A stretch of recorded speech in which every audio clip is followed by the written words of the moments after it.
नमस्कार छात्रों, आज हम मैकेनिकल वाइब्रेशन के बारे में पढ़ेंगे। और मैकेनिकल वाइब्रेशन एक ऐसा सब्जेक्ट है जो मैकेनिकल इंजीनियरिंग में चलता है। मोस्ट ऑफ ये 6 सेमेस्टर मैकेनिकल इंजीनियरिंग में चलता है और मैकेनिकल वाइब्रेशन का बहुत ही इम्पोर्टेंस है। मैकेनिकल वाइब्रेशन में अपन वाइब्रेशन की सबसे पहले डेफिनेशन पढ़ेंगे। वाइब्रेशन क्या होता है? वाइब्रेशन किसी भी मिड पोजीशन से पार्टिकल का to and fro motion vibration होता है।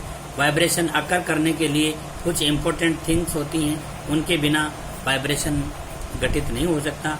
ये हमारे पास में 4 इम्पोर्टेंट थिंग्स हैं।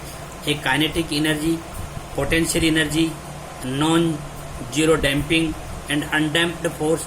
These are 4 things required to create vibration in system. अब हम बात करेंगे क्लासिफिकेशन ऑफ वाइब्रेशन। वाइब्रेशन को डिफरेंट टाइप से अपन क्लासिफाई कर सकते हैं। इसमें पहला है free and forced vibration. Free vibration वो होता है जिसमें अपन एक बार डिस्टर्ब कर देते हैं सिस्टम को एक्सटर्नल फोर्स अप्लाई करके और फोर्स को रिमूव कर लेते हैं, तो इससे बाद में सिस्टम कंटिन्यूस वाइब्रेशन करते रहता है।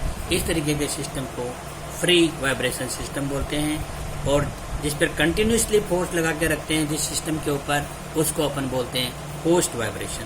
तो this is free and forced vibration. Now linear and non linear vibration. Linear और नॉन लीनियर में क्या होता है कि इसमें जो पार्टिकल्स का मोशन होता है वो लीनियर मैनर में होता है, वाइब्रेट करता है लीनियर मैनर में, तो उसको बोलते हैं लीनियर वाइब्रेशन। एंड जिसमें नॉन लीनियर में क्या होता है, इसमें क्या होता है कि पार्टिकल नॉन लीनियर मैनर से वाइब्रेट करते हैं, तो इस तरीके के वाइब्रेशन को नॉन लीनियर वाइब्रेशन बोलते हैं। एक होता है damped and undamped vibration.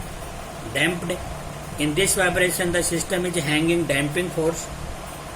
Damping force में मूव करता है। और अनडैम्प्ड वाइब्रेशन में डैम्पिंग फोर्स में सिस्टम मूव नहीं करता है, जिससे वो कंटिन्यूसली वाइब्रेशन करता रहता है। तो this is the introduction part and types of vibration. And next deterministic vibration and random vibration. Deterministic vibration क्या होता है, जिसमें अपन एक्सटर्नल एक्साइटेशन फोर्स अप्लाई करते हैं, वो नॉन होता है, तो that is the deterministic vibration system. And जिसका एक्सटर्नल एक्साइटेशन फोर्स अननोन होता है, वो होता है रैंडम वाइब्रेशन सिस्टम। इसी तरीके से longitudinal transverse, longitudinal vibration, transverse vibration, torsional vibration. Longitudinal में एक्सिस के अलोंग वाइब्रेशन होता है।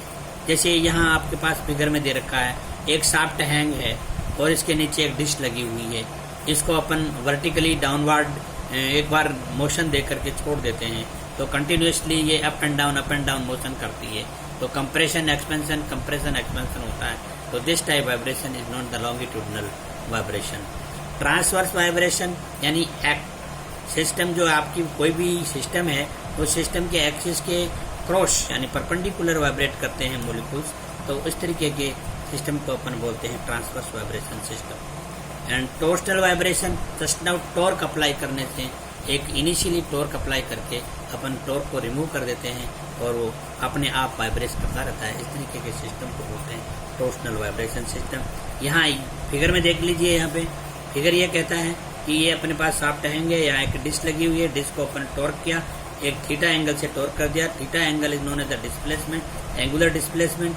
और इसको छोड़ने के बाद में ये कंटिन्यूसली वाइब्रेट करता है और आफ्टर द फ्रिक्शन ऑटोमेटिकली जब वाइब्रेशन खत्म हो जाते हैं, इस सिस्टम को बोलते हैं अपन torsional vibration system. Torsional vibration system के बाद में अपन नेक्स्ट देखते हैं कि ट्रांजिएंट वाइब्रेशन सिस्टम क्या होता है। ट्रांजिएंट वाइब्रेशन सिस्टम वो होता है जिस सिस्टम में अपन कंटिन्यूसली सिस्टम वाइब्रेट करता रहता है और धीरे धीरे उसका एम्पलीट्यूड घटता जाता है, यानी डिक्रीज हो जाता है और लास्ट में खत्म हो जाता है। तो इस तरीके के जो वाइब्रेशन होते हैं वो डैम्पिंग मीडियम में होती हैं और इस तरीके के वाइब्रेशन को बोलते हैं transient vibration system. Scope of vibration, vibration के स्कोप, वाइब्रेशन कब अकर हो सकता है, vibration these things are need to produce the vibration. किसी भी सिस्टम में वाइब्रेशन प्रोड्यूस क्यों होता है, उसके कुछ यहाँ पर रीजन दे रखे हैं, जिसमें डिस्टर्बेंस। सिस्टम में अगर इनिशियल डिस्टर्बेंस नहीं देंगे तो वाइब्रेशन नहीं होगा, तो disturbance is required. And storage force. Storage force क्या होता है? स्टोरिंग फोर्स ये होता है कि अगर स्टोरिंग फोर्स प्रॉपर्टी अगर सिस्टम में नहीं है तो वो उसमें काइनेटिक एनर्जी प्रोड्यूस नहीं होगी। तो this system vibrating system needs the storing force also. Inertia force क्या होता है? इनर्शिया फोर्स किसी दूसरी पोजीशन, किसी भी सिस्टम की पोजीशन को या पार्टिकल की पोजीशन को अपन चेंज करते हैं तो चेंज को वो क्या करता है कि उसको रुकने नहीं देगा, वहाँ पे वो अपनी पोजीशन पे वापस आना चाहेगा। तो इस तरीके के टू रजिस्ट उसको रजिस्ट करेगा और उसकी चेंजिंग को रेस्ट करने की इस प्रॉपर्टी को अपन बोलते हैं इनर्शिया फोर्स, जो हर एक सिस्टम में होती है। Damping force to reduce the यानी resist the vibration motion. Vibrating motion को रजिस्ट करता है, वो डैम्पिंग होता है। तो these things are available in the environment. Without these things we can not produce the vibrations. तो there are some important terminology. कुछ इम्पोर्टेंट टर्मिनोलॉजी है जो अपन वाइब्रेशन एनालिसिस करने के लिए ज़रूरी होती हैं। इसमें पीरियोडिक मोशन होता है, एक इक्वल टाइम इंटरवल पर जो पीरियोडिक मोशन होता है, एक टाइम पीरियड होता है, एक साइकिल में कितना टाइम लगता है, दैट इज टाइम पीरियड होता है। फ्रीक्वेंसी होता है जिससे number of how many number of cycle in second. तो एक सेकंड के अंदर कितना वाइब्रेशन होते हैं, कितने साइकिल होते हैं। Amplitude, maximum distance between from mid position is the amplitude. And damping produce the resisting force in the vibration motion. And what is the resonance? When the excitation frequency and natural frequency are equal, then we define it as a resonance. This is the resonance. And then what is the natural frequency? Natural frequency कब कहेंगे? क्योंकि जब आपको excitation frequency you can measure. Then what are the criteria of the natural frequency? The natural frequency का criteria ये होता है कि कोई फ्रिक्शन अवेलेबल नहीं हो, कोई एक्सटर्नल फोर्स अप्लाई नहीं करें, इनिशियल डिस्टर्बेंस करके छोड़ दें और वो कंटिन्यूसली वाइब्रेशन करता रहता है, तो उसकी जो फ्रीक्वेंसी सिस्टम की होती है that frequency is known as the natural frequency of the system. Now degree of freedom. Degree of freedom क्या होती है कि एक सिस्टम कितनी डायरेक्शंस में फ्रीली मूव कर सकता है, मोशन कर सकता है, एक पार्टिकल कितनी डायरेक्शंस में मूव कर सकता है, that is the degree of freedom. तो यहाँ पे देखिए डिफरेंट टाइप की डिग्री ऑफ फ्रीडम है। Degree of freedom and how many types of the chances to move the particle for motion. तो यहाँ पे एक रिजिड स्ट्रक्चर है, उसे हमने एक स्प्रिंग लगा रखी है, उस स्प्रिंग की स्टिफनेस K है और नीचे हमने उस पर डिस्प्लेसमेंट x1 दिया है, m मास इस पे हैंग कर रखा है।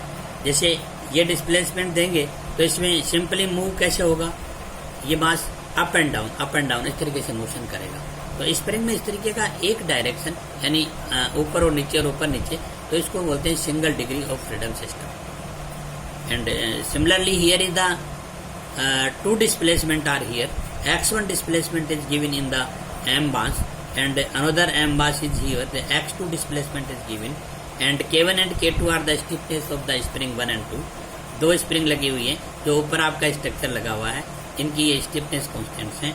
एंड इस तरीके के सिस्टम में दो डिस्प्लेसमेंट हो रहे हैं। दिस मास की वजह से k1 स्प्रिंग के अंदर x1 displacement and mass m की वजह से और m2 दोनों इसके हैंग हो रहा है। तो इसका मतलब ये हुआ कि x2 डिस्प्लेसमेंट यहाँ हो रहा है। इसको two degree of freedom system बोलते हैं। सिमिलरली यहाँ स्ट्रक्चर से 3 स्प्रिंग है, ये सीरीज में लटकी हुई है और इनमें 3 मास भी लगे हुए हैं, इक्वल मास 1, 2 और 3। These are the m1, m and m, 3 mass है। तो ये यहाँ पर displacement x1, x2 and x2, x3 है। 3 तरीके के डिस्प्लेसमेंट दे रखे हैं और इससे 3 डिस्प्लेसमेंट दे रखे हैं। तो जैसे 3 डिग्री ऑफ फ्रीडम, तो 3 डायरेक्शन में एक मूव करने की इसमें फ्रीडम है। So this system is known as the 3 degree of freedom system. इसके बाद में आता है simple harmonic motion. Simple harmonic motion क्या होता है कि एक्चुअली जो एक मिड पोजीशन से पीरियोडिक नेचर में जो मोशन होता है वो होता है simple harmonic motion. The motion is periodic in nature and acceleration in always towards the mean position and in proportion to its distance from its mean position के proportional होती है। एंड इसको अपन इस तरीके से डिफाइन कर सकते हैं। यहाँ देखिए ये जो सिस्टम, एक कोई बॉडी है, suppose is a body, ball is the body, तो हैविंग हार्मोनिक मोशन वर्क करती है। तो हार्मोनिक मोशन को अपन डिफाइन करते हैं साइन वेव से। तो साइन वेव का फार्मूला होता है x is equal to a sin omega t. यहाँ पे x क्या है, x a यहाँ पे डिस्प्लेसमेंट है, x डिस्प्लेसमेंट है, a यहाँ एम्पलीट्यूड है, ओमेगा यहाँ एंगुलर वेलोसिटी है, t यहाँ टाइम है। इसको आगे की तरफ अपन इसकी वेलोसिटी निकाल सकते हैं डी, इसको डिफरेंशिएट करके टी के रेस्पेक्ट में, और इस तरीके से अपन फाइनल फार्मूला प्रोड्यूस कर सकते हैं। यहाँ x single dot is show for the velocity and x double dot को अपन डिफाइन करते हैं एक्सीलरेशन से। X double dot is equal to minus a omega square sine omega t. और इस तरीके से अपन इसकी जगह ए साइन ओमेगा टी की जगह अपन ए साइन ओमेगा टी की जगह अपन एक्स को पुट कर सकते हैं। और फाइनली इस फार्मूले को अपन x double dot minus omega square dot x लिख सकते हैं। और आज के लिए अपन इतना ही करेंगे।